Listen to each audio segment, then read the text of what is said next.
Gunung Semeru, puncak tertinggi di Pulau Jawa, sebuah tempat yang menjadi impian bagi para pendaki. Mereka datang dengan semangat, mengejar keindahan di atas awan, tapi tidak semua bisa kembali dengan selamat. Ada jalur yang tidak boleh dilalui, ada tempat yang tidak boleh diinjak, dan ada sosok yang tidak boleh dipanggil namanya. Mereka mendaki dengan 5 orang, tapi yang turun hanya 4. Lalu, siapa yang ikut bersama mereka di malam terakhir itu?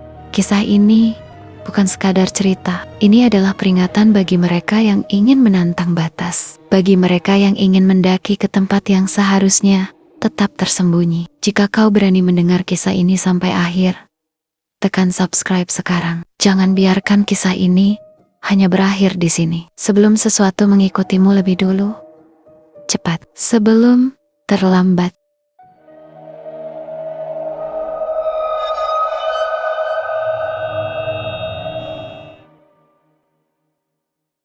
Gunung Semeru menjulang gagah di hadapan 5 pendaki yang berdiri di kaki gunung, menatap jalur yang akan mereka tempuh. Langit mendung, seolah memberi peringatan tak kasat mata. Udara terasa lebih dingin dari biasanya, meskipun masih sore hari.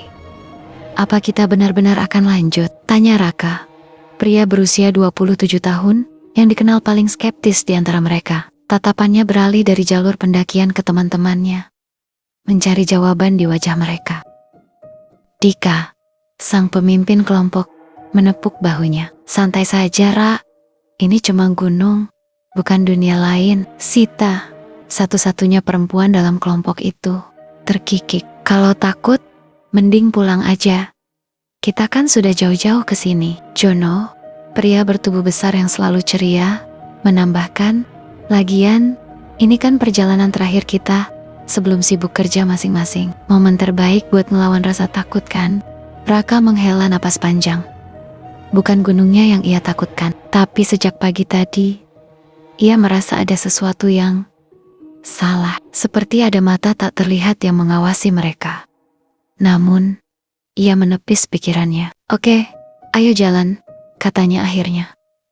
Mereka mulai melangkah, melewati gerbang pendakian dengan hati penuh semangat. Tidak ada yang menyadari bahwa di kejauhan, seorang kakek tua dengan sorot mata kosong memperhatikan mereka. Bibirnya bergerak-gerak, seakan menggumamkan sesuatu. Pertanda buruk di pos 1. Perjalanan awal berjalan lancar. Mereka melewati hutan tropis yang lebat, sesekali bercanda untuk mengusir lelah. Jalur masih jelas, udara masih segar, dan suasana masih terasa normal. Namun, menjelang pos 1, sesuatu berubah. Angin yang sejak tadi berembus lembut tiba berhenti. Hening. Terlalu hening. Burung-burung yang biasanya berkicau di antara ranting-ranting mendadak menghilang. Daun-daun kering di tanah terasa lebih rapuh saat diinjak, seakan baru saja tersentuh waktu. Sita menghentikan langkahnya. Kalian dengar sesuatu? Bisiknya pelan. Dika mengernyit. Dengar apa? Sita menelan ludah, lalu menggeleng. Nggak tahu, rasanya kayak ada yang nyebut nama kita. Jono tertawa kecil. Pikiranmu aja tak? Ini cuma hutan. Tapi Raka merasakan hal yang sama. Ada sesuatu atau seseorang yang berbisik di sela-sela desiran angin. Bukan suara mereka. Mereka mempercepat langkah. Mereka tiba di pos 1 saat senja mulai turun. Cahaya matahari yang tersisa menembus celah dedaunan, menciptakan bayangan panjang di tanah. Mereka duduk untuk beristirahat, membuka bekal, sambil berbincang ringan. Saat itulah Sita melihat sesuatu. Di antara pohon-pohon di kejauhan, berdiri seseorang, sosok perempuan. Ia mengenakan pakaian lusuh, rambut panjang menutupi sebagian wajahnya. Tidak bergerak, tidak berkedip. Sita merasa jantungnya berhenti sesaat. Siapa itu? Suaranya bergetar. Yang lain mengikuti arah pandangannya. Tidak ada siapa-siapa. Dika terkekeh. Kebanyakan nonton film horor tak? Sita mengerutkan kening. Jelas-jelas tadi ada seseorang di sana. Ia mengusap matanya. Dan saat menatap kembali ke tempat itu, perempuan itu masih ada, tapi lebih dekat. Hantun Sita menselos. Bagaimana bisa? Ia menggelengkan kepala keras-keras, mencoba meyakinkan diri bahwa ini hanya ilusi. Tapi saat ia berkedip lagi, perempuan itu sudah hilang. Dingin merayap di punggungnya. Saat mereka bersiap untuk melanjutkan perjalanan ke pos 2, dua pendaki lain tiba di pos pertama. Mereka tampak lelah, tapi ada sesuatu di wajah mereka, ketakutan yang sulit disembunyikan. Salah satu dari mereka, seorang pria paruh baya, menatap kelompok Raka dengan ragu. "Kalian mau lanjut?" tanyanya. Dika mengangguk. "Iya bang." "Kenapa?" Pria itu menelan ludah. "Jangan teriak-teriak di jalur. Jangan sebut nama masing-masing." Jono tertawa kecil. "Kenapa bang? Ada setan di sini?" candanya. Pria itu tidak tertawa. Wajahnya tetap serius. "Di sini, kadang ada yang menjawab kalau kalian panggil nama seseorang." Mereka semua terdiam. Hawa di sekitar mereka tiba-tiba terasa lebih berat. Tanpa menunggu jawaban, pria itu dan temannya melanjutkan perjalanan turun. Langkah mereka cepat, seakan tidak ingin berlama-lama di sana. Mereka berlima saling pandang. Tidak ada yang berbicara, tapi di dalam hati, mereka tahu ada sesuatu yang salah. Dika mencoba mencairkan suasana dengan tertawa kecil. "Ayo jalan, gak usah dengerin mitos-mitos begitu." Tapi saat mereka mulai melangkah, angin kembali bertiup. Kali ini, angin itu membawa bisikan samar. "Sita." Sita langsung menoleh ke belakang. Tidak ada siapa-siapa. Napasnya memburu. Dia yakin betul, seseorang baru saja memanggil namanya. Kelompok Raka melanjutkan perjalanan menuju pos kedua. Tidak ada yang berbicara, entah karena lelah atau karena perasaan aneh yang mulai merayapi benak mereka sejak pertemuan dengan dua pendaki tadi. Sita berjalan di tengah rombongan, sesekali menoleh ke belakang. Ia masih belum bisa menghapus bayangan perempuan yang dilihatnya di pos pertama. Sesuatu terasa tidak beres. Ia mencoba berpikir logis, tapi rasa takutnya perlahan tumbuh menjadi paranoia. Jalur mulai menanjak dipenuhi akar pohon besar yang menjulur seperti tangan yang mencoba menahan mereka. Raka yang sejak awal merasa ada yang tidak beres, mulai lebih waspada. Ia memperhatikan sekeliling dengan saksama, tapi yang terlihat hanya barisan pohon tinggi yang menjulang gelap. Dika, yang berjalan paling depan, berhenti sejenak. Ia menenggak air dari botol minumnya sebelum menoleh ke belakang. "Gimana? Masih aman?" tanyanya dengan nada ringan, mencoba mencairkan suasana. Jono mendengus. "Ya elah, jelas aman. Ini gunung, bukan rumah hantu." Namun, di saat itulah sesuatu terjadi. Dari kejauhan, samar-samar terdengar suara langkah kaki lain, bukan dari mereka berlima. Langkah itu terdengar lembut, tapi cukup jelas, berjalan di belakang mereka. Sita menelan ludah. "Kalian dengar?" Suaranya bergetar. Raka langsung menoleh ke belakang. Kosong. Tidak ada siapa-siapa, hanya kabut yang semakin tebal di jalur yang baru saja mereka lewati. Dika mengangkat alis. "Dengar apa?"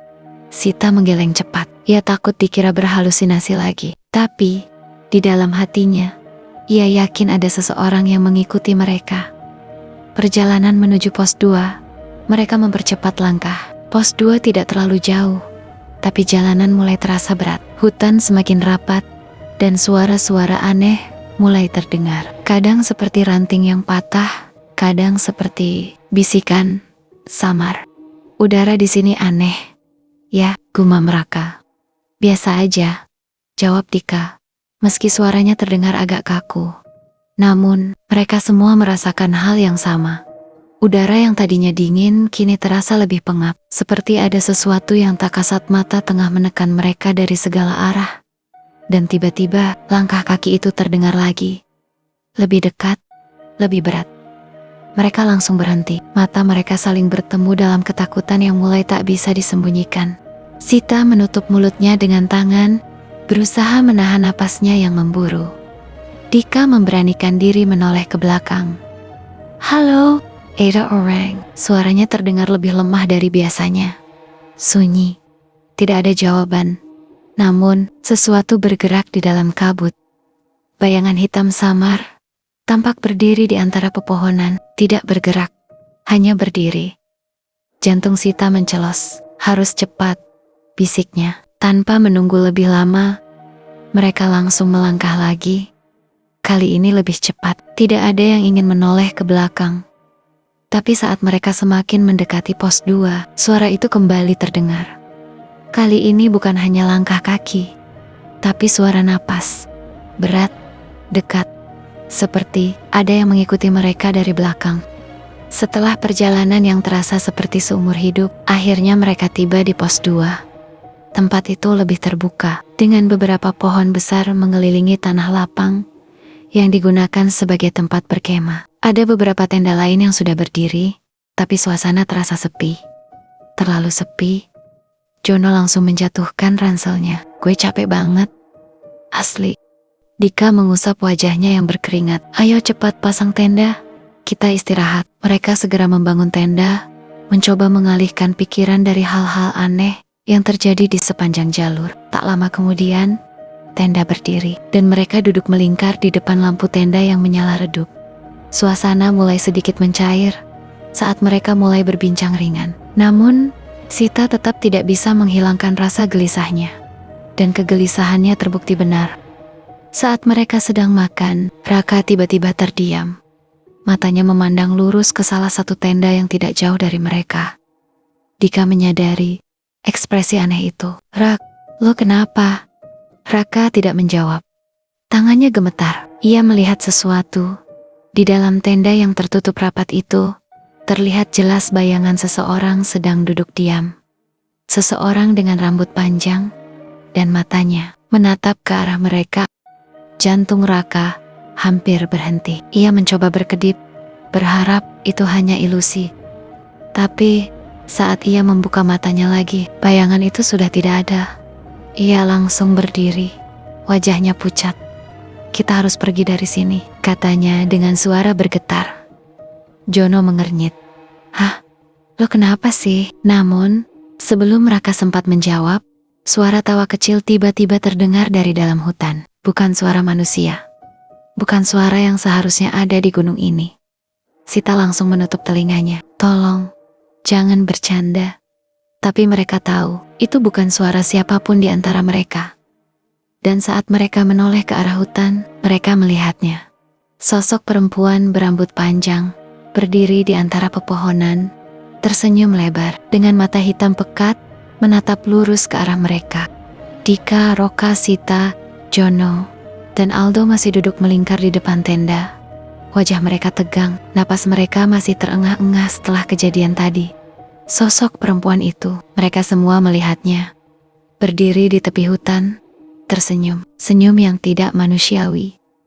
Namun, saat Dika mengarahkan senter ke arahnya, perempuan itu menghilang. Begitu saja, seperti asap yang tertiup angin.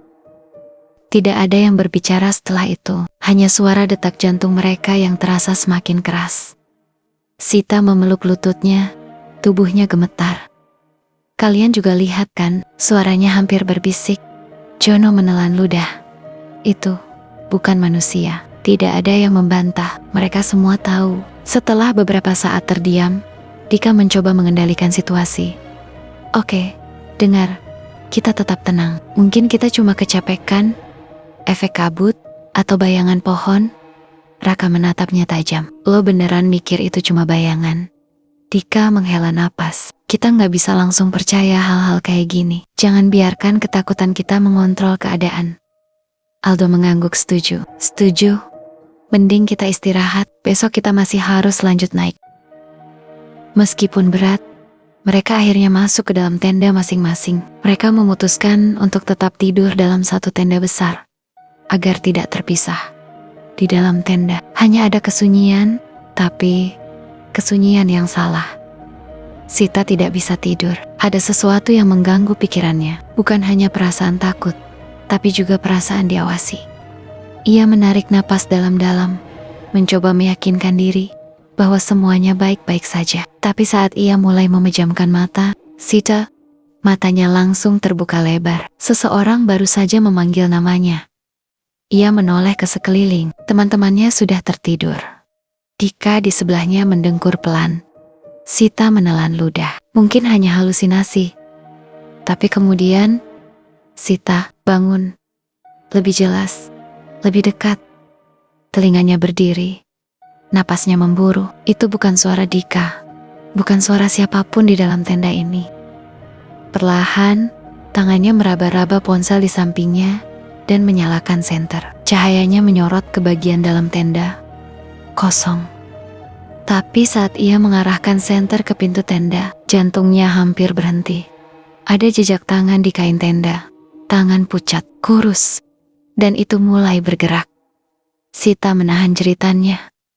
Tubuhnya membeku. Ia ingin membangunkan Dika, tapi suara tercekat di tenggorokannya. Jejak tangan itu perlahan menyapu kain tenda, seperti seseorang yang mengusap dari luar.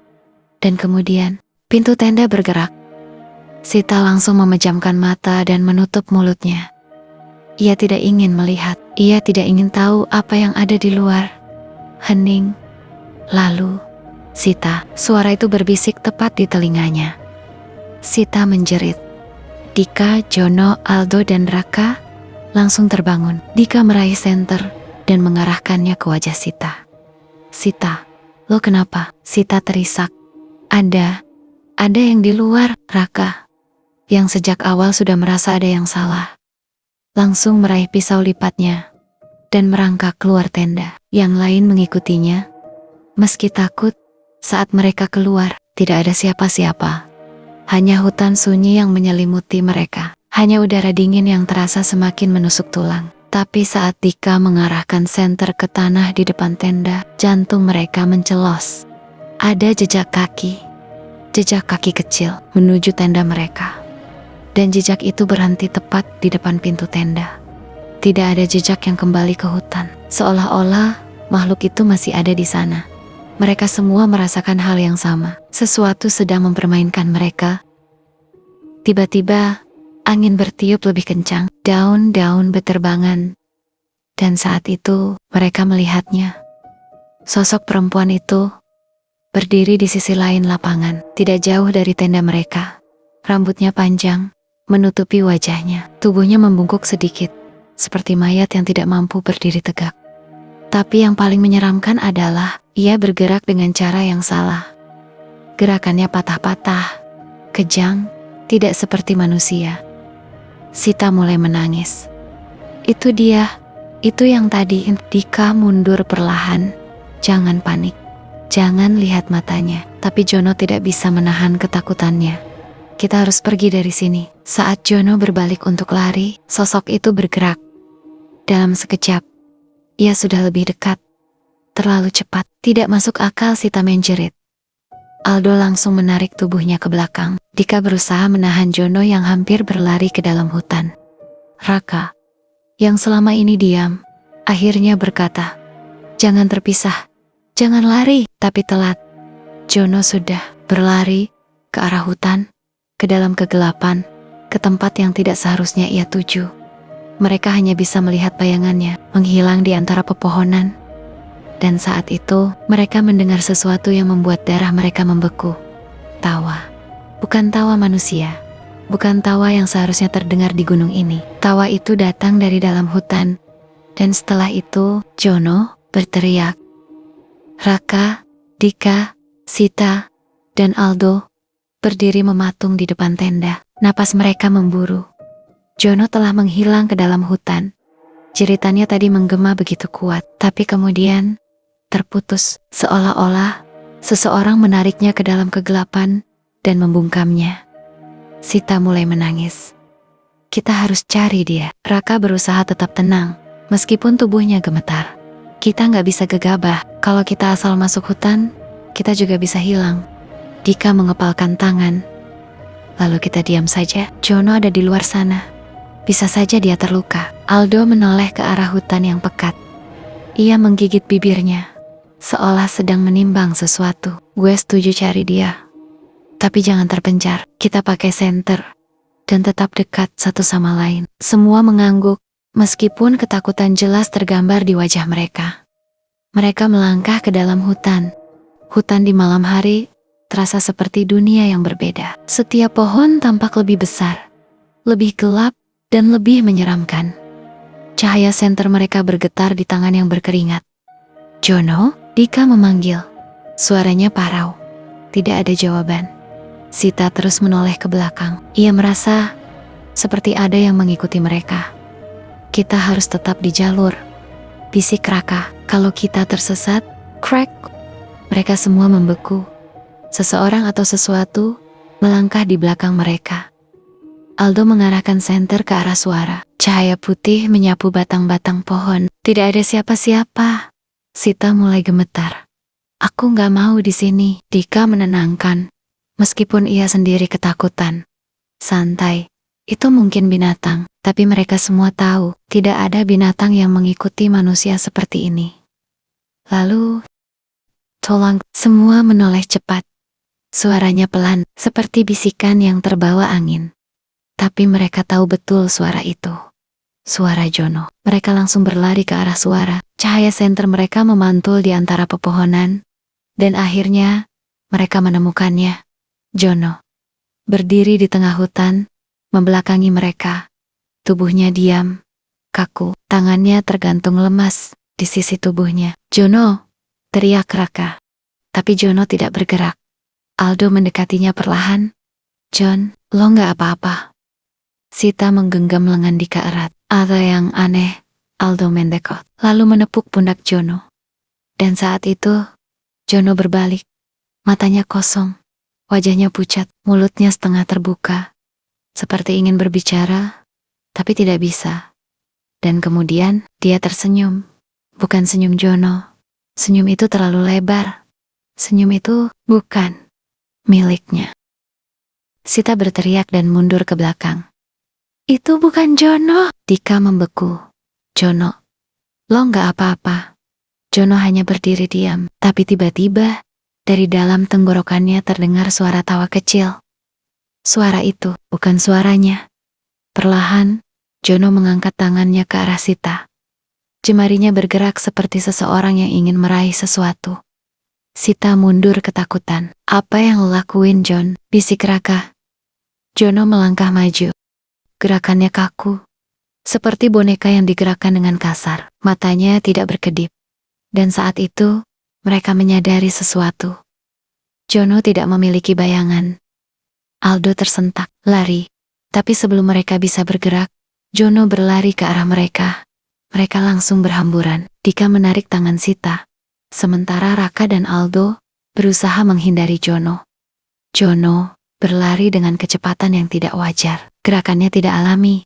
Seolah-olah tubuhnya ditarik oleh sesuatu yang tidak terlihat. Sita menangis ketakutan. Itu bukan Jono. Itu bukan Jono. Aldo mengambil keputusan cepat. Ia mengeluarkan sesuatu dari sakunya, sebuah kantong kecil berisi garam. Dengan gemetar, ia menaburkan garam itu ke tanah, sambil membaca doa. Saat garam menyentuh tanah, Jono berhenti. Tubuhnya langsung menegang, lalu jatuh ke tanah. Mereka semua terpaku, napas terengah-engah.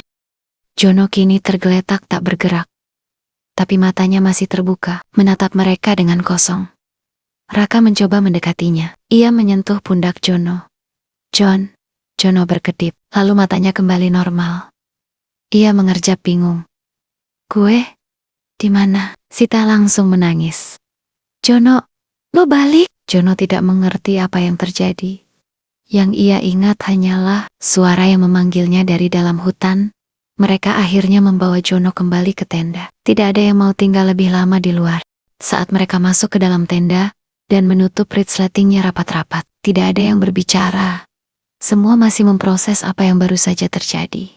Tapi saat mereka mulai tertidur, dari dalam hutan yang gelap, suara itu terdengar lagi. Pelan, samar. Sita. Sita membuka matanya perlahan, napasnya memburu. Ia tidak mau percaya, tidak mau mendengar. Tapi suara itu semakin jelas. Jangan pergi, kami masih di sini. Mata Sita membelalak, ia ingin menjerit. Tapi saat ia mencoba bergerak, ia sadar. Ia tidak bisa. Tubuhnya kaku. Tangannya dingin. Ia ingin membangunkan teman-temannya, tapi suaranya tidak keluar. Di luar tenda, sesuatu bergerak. Perlahan mendekati tenda mereka. Dan saat itu, tenda mereka bergoyang. Sita tidak bisa bergerak. Tubuhnya kaku, dingin, seperti ada sesuatu yang menindihnya. Matanya terbuka, menatap langit-langit tenda yang gelap di sampingnya. Dika masih tertidur. Napasnya teratur. Raka, Aldo, dan Jono juga tampak terlelap. Namun, Sita tahu ia tidak sendiri. Ada sesuatu di luar tenda. Ia bisa mendengar suara napas. Pelan, berat, tepat di luar tenda. Dan kemudian, tenda mereka bergerak. Perlahan, kain tenda tertarik ke dalam, seperti ada jari-jari yang menyentuhnya dari luar. Sita ingin menjerit, tapi suaranya tercekat di tenggorokan. Sita. Suara itu berbisik tepat di telinganya. Dari dalam tenda Sita menjerit. Dika langsung terbangun.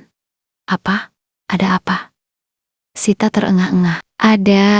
Ada sesuatu di sini. Aldo menghidupkan senter, mengarahkannya ke seluruh tenda. Tidak ada siapa-siapa. Raka berusaha menenangkan. Mungkin lo mimpi buruk. Sita menggeleng cepat. Enggak, gue dengar suara itu lagi. Dea di sini. Sebelum ada yang bisa menjawab, tenda berguncang lebih kuat. Dari luar, terdengar suara langkah kaki berlari mengelilingi tenda.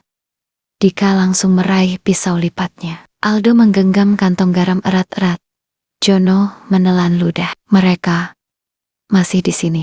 Mereka semua menahan napas.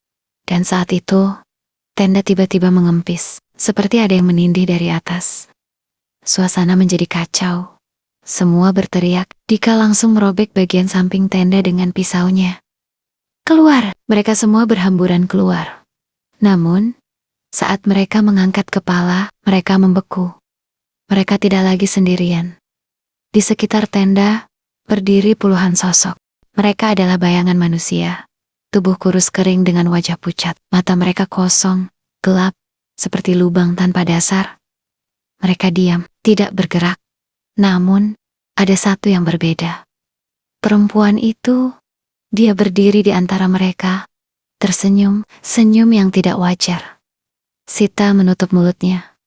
Tubuhnya bergetar hebat. Sedih, perempuan itu perlahan mengangkat tangannya, menunjuk ke arah mereka. Dan saat itu, semua sosok mulai bergerak. Mereka berlari ke arah mereka. Mereka tidak punya pilihan lain. Mereka lari. Masuk ke dalam hutan yang gelap.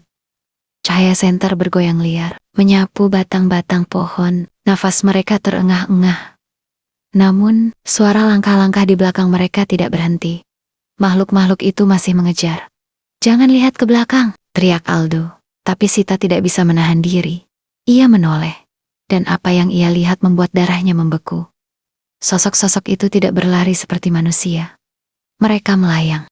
Tubuh mereka melayang di atas tanah, bergerak dengan kecepatan yang tidak masuk akal. Sita ingin menjerit, tapi suaranya tidak keluar. Aldo tiba-tiba berhenti. Ke sana. Ikuti gue. Ia menarik mereka ke sebuah jalan setapak kecil. Namun, langkah mereka melambat. Kabut turun lebih tebal. Senter mereka hanya mampu menembus beberapa meter ke depan. Di sekitar mereka, suara bisikan terdengar semakin jelas. Bisikan yang memanggil nama mereka. Dika, Sita, Roka, Aldo. Mereka semakin panik. Dan kemudian, Jono tiba-tiba terjatuh. Jono tersungkur ke tanah. Lututnya berdarah. Bangun John. Raka menarik tangannya. Namun, Jono tidak bergerak. Ia menatap sesuatu di depannya. Wajahnya pucat pasi. Bibirnya gemetar. Jono, lo kenapa? Jono mengangkat tangannya, menunjuk lurus ke depan. Perlahan, mereka semua menoleh. Dan saat itu, kabut perlahan terbuka. Di depan mereka, berdiri sesosok pria tua dengan pakaian pendaki yang compang-camping. Matanya kosong. Namun yang paling menyeramkan adalah tulang-tulangnya terlihat menonjol keluar dari kulitnya. Seolah-olah ia sudah mati bertahun-tahun. Dika membeku. Ya Tuhan, pria tua itu perlahan mengangkat tangannya. Tangan yang penuh luka dan belatung. Dan saat ia membuka mulutnya, tidak ada suara. Hanya kegelapan. Kegelapan yang menghisap segalanya. Dan tiba-tiba, kabut kembali turun. Sosok itu menghilang. Namun, sebelum mereka bisa bernapas lega, tiba-tiba sebuah tangan mencengkeram bahu Jono dari belakang. Jono menjerit. Mereka semua menoleh dan melihatnya lagi. Perempuan itu kini berdiri tepat di belakang Jono. Senyumnya lebih lebar, dan ia berbisik sesuatu ke telinga Jono.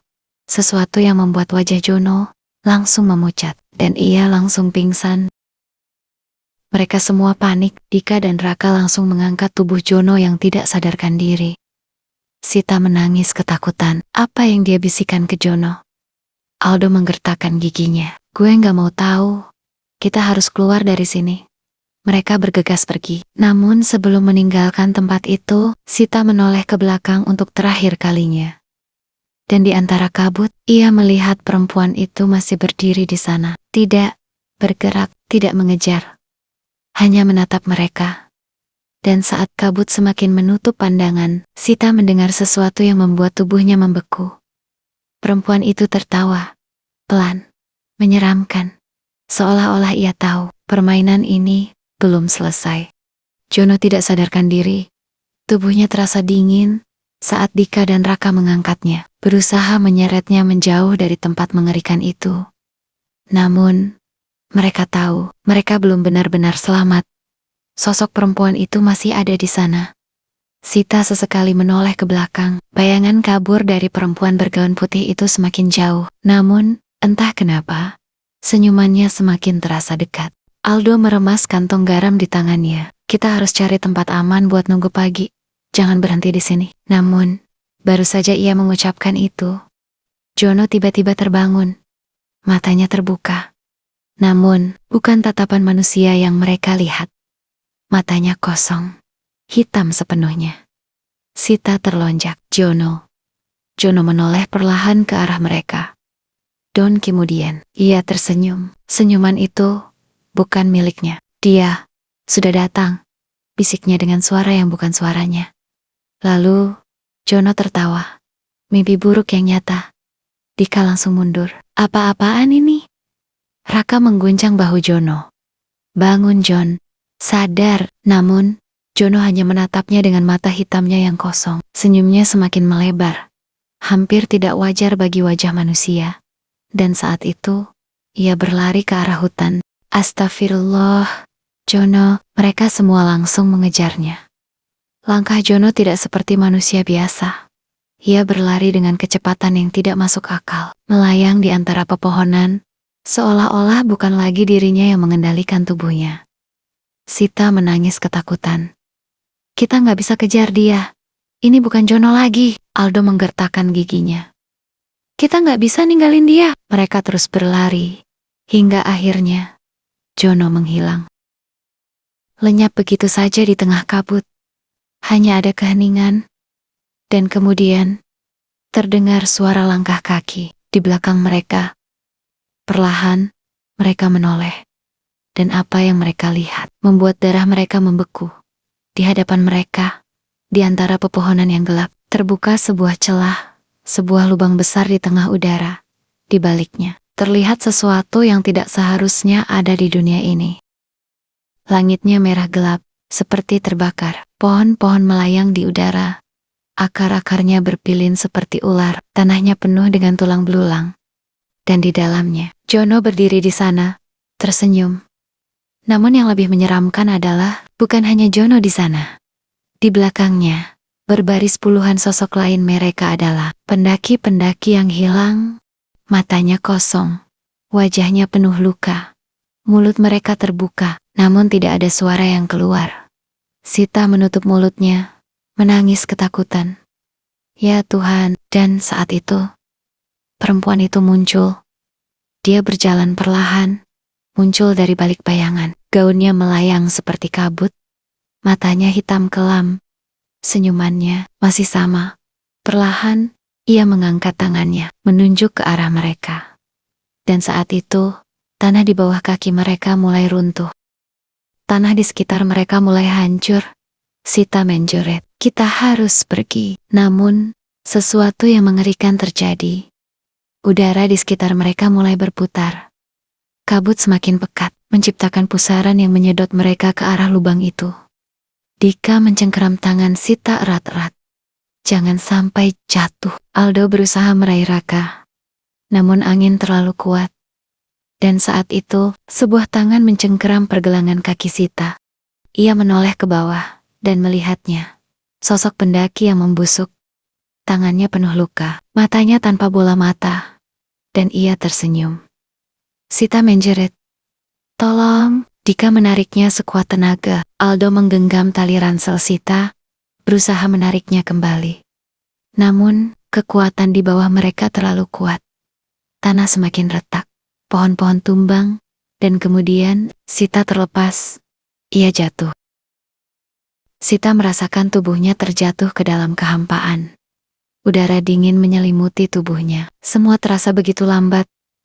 Di sekelilingnya, ia bisa melihat bayangan orang-orang yang telah hilang di gunung ini.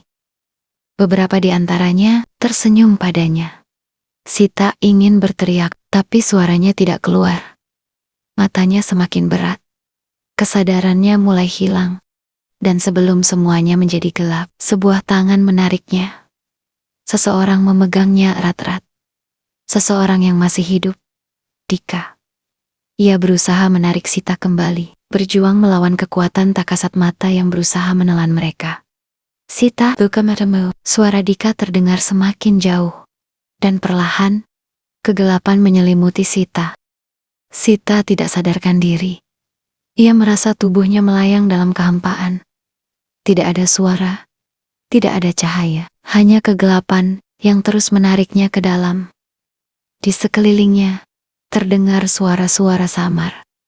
Bisikan itu, "Jangan pergi, kamu sudah menjadi bagian dari kami." Sita ingin berteriak, tapi tubuhnya terasa berat. Namun, di antara suara-suara itu, terdengar sesuatu yang lain. Sebuah suara yang masih ia kenal. "Sita, bangun, bertahanlah." Itu suara Dika. Dan kemudian, cahaya menyilaukan tiba-tiba menerobos kegelapan. Sita terhempas, jatuh ke atas tanah yang dingin dan lembab. Matanya terbuka perlahan, napasnya tersengal. Yang pertama kali ia lihat adalah wajah Dika yang penuh dengan luka dan keringat. Dika berhasil menyelamatkannya. Namun, saat Sita mulai sadar, ia langsung menyadari sesuatu yang mengerikan. Mereka terpisah dari yang lain. Hanya ada Dika dan dirinya. Di sekitar mereka, hanya ada hutan yang gelap dan sunyi. Sita menelan ludah. Di mana Aldo, Raka?" Dika menggeleng. "Gue nggak tahu. Mereka tadi masih di belakang gue." Terus, tiba-tiba semuanya menghilang. Mereka saling berpandangan. Ketakutan mulai merayap. Dan saat itu, dari dalam kabut, terdengar suara langkah kaki. Atausa sedang mendekat. Dika langsung mengarahkan senternya ke arah suara itu. Bayangan gelap bergerak di antara pepohonan. Perlahan, sosok itu mulai terlihat lebih jelas. Dan saat mereka melihatnya, darah mereka membeku. Itu Jono.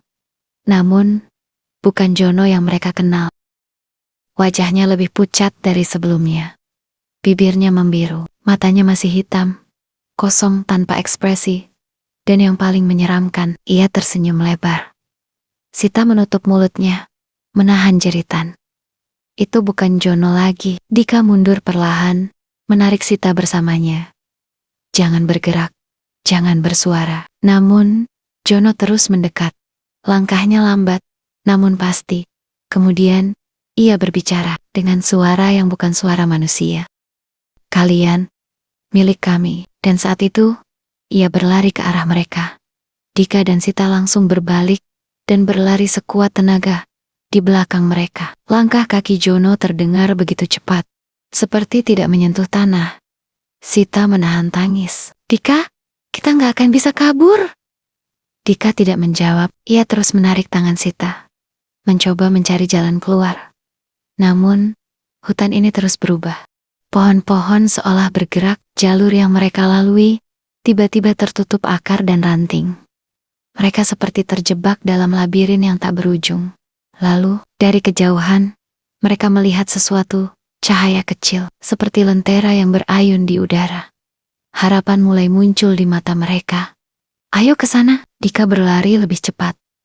Namun, saat mereka hampir sampai di cahaya itu, sesuatu muncul di depan mereka. Sesuatu yang lebih mengerikan dari semua yang mereka lihat sebelumnya, perempuan itu berdiri di depan mereka. Gaunnya putih, namun kini penuh dengan darah kering. Rambutnya panjang, hitam, berantakan seperti akar-akar pohon. Matanya kosong, namun bibirnya melengkung dalam senyuman yang sangat mengerikan. Dan kali ini, ia berbicara dengan suara yang pelan, namun terdengar jelas di telinga mereka. Sudah waktunya. Kalian tinggal di sini selamanya. Dika dan Sita membeku. Tubuh mereka terasa berat, seperti ada sesuatu yang menarik mereka ke bawah. Kepala mereka berputar, pandangan mereka mulai kabur. Dan perlahan, dunia di sekitar mereka mulai berubah. Hutan itu mulai memudar. Tanah yang mereka pijak berubah menjadi batu-batu nisan. Pohon-pohon yang rimbun menjadi kerangka-kerangka pohon mati. Udara yang dingin berubah menjadi panas yang menyesakkan. Mereka tidak lagi berada di gunung. Mereka telah melangkah ke dunia lain. Sita menongas. Kita nggak akan bisa keluar. Kita akan mati di sini. Dika menoleh ke arahnya. Matanya dipenuhi tekad. Enggak, kita harus melawan. Dika mengambil sesuatu dari kantongnya. Sebuah pisau kecil yang sebelumnya ia gunakan untuk memotong tali tenda. Ia menggenggamnya erat, dan saat perempuan itu semakin mendekat, Dika melakukan sesuatu yang tak terduga. Ia melukai tangannya sendiri. Darah segar menetes ke tanah, dan tiba-tiba udara di sekitar mereka bergetar. Suara-suara aneh terdengar dari segala arah. Perempuan itu mulai mundur. Ia tidak lagi tersenyum. Wajahnya berubah menjadi kemarahan yang mengerikan, dan dalam sekejap, semuanya menjadi gelap. Dika terbangun dengan napas terengah-engah. Matahari sudah terbit. Di sekelilingnya hanya ada hutan biasa. Ia menoleh ke samping dan melihat Sita juga mulai sadar. Mereka masih hidup. Namun, mereka tidak melihat Jono, atau Aldo, atau Raka. Dika menelan ludah. Mereka, di mana? Sita hanya bisa menangis. Dan saat itu, di kejauhan, terdengar suara langkah kaki. Mereka menoleh dan melihat seseorang berdiri di antara pepohonan. Namun, sebelum mereka bisa memastikan siapa itu, sosok itu menghilang. Dan terdengar suara yang sangat familiar, suara tawa perempuan itu. Dika mengusap wajahnya yang masih penuh keringat. Semua terasa seperti mimpi buruk, tetapi ia tahu ini nyata. Sita masih terduduk di tanah. Tubuhnya gemetar, air matanya mengalir tanpa suara. Dika, kita masih hidup. Dika mengangguk pelan, meski hatinya ragu. Iya, tapi yang lain, mereka berdua menoleh ke sekeliling. Sepi. Tidak ada tanda-tanda Aldo, Raka, atau Jono. Dika menggeleng. Kita harus cari mereka. Sita menatapnya dengan mata berkaca-kaca. Dika, mereka mungkin sudah... Dika tidak mau mendengar itu. Aldo dan Raka masih hidup. Mereka harus hidup. Namun, jauh di dalam hatinya, ia tidak yakin apakah mereka benar-benar selamat. Dika dan Sita mulai berjalan, mencari jejak teman-teman mereka. Anehnya, tidak ada bekas apapun. Tidak ada jejak kaki, tidak ada bekas tenda. Seolah-olah Aldo, Raka, dan Jono tidak pernah ada di tempat ini. Sita menggigit bibirnya, menahan isak tangis. Ini nggak masuk akal. Dika mencoba tetap tenang. Kita cari jalan turun dulu, mungkin mereka sudah di bawah. Namun, saat mereka melanjutkan langkah, Sita tiba-tiba berhenti. Matanya membesar, wajahnya pucat pasi. Dika, suaranya bergetar. Lihat itu. Dika mengikuti arah pandang Sita. Dan apa yang ia lihat membuat jantungnya hampir berhenti berdetak. Di depan mereka ada papan peringatan tua. Tertulis di sana dengan huruf yang sudah hampir terhapus. Dilarang mendaki setelah matahari terbenam. Banyak pendaki hilang di tempat ini. Jika Anda melihat seseorang yang tersenyum di dalam kabut, jangan melihat balik. Jangan berbicara. Jangan mendekat. Dika dan Sita saling berpandangan. Papan itu seharusnya ada di awal jalur pendakian. Tapi kenapa baru sekarang mereka melihatnya? Dengan langkah cepat, mereka berdua berusaha keluar dari hutan itu. Dika menggenggam tangan Sita erat-erat, takut jika sesuatu kembali menarik mereka ke dalam kegelapan. Setiap langkah yang mereka ambil terasa begitu berat, seolah ada sesuatu yang masih mengawasi mereka. Namun, setelah berjalan selama hampir 1 jam, mereka akhirnya melihat sesuatu yang membuat mereka hampir menangis lega. Pintu gerbang jalur pendakian.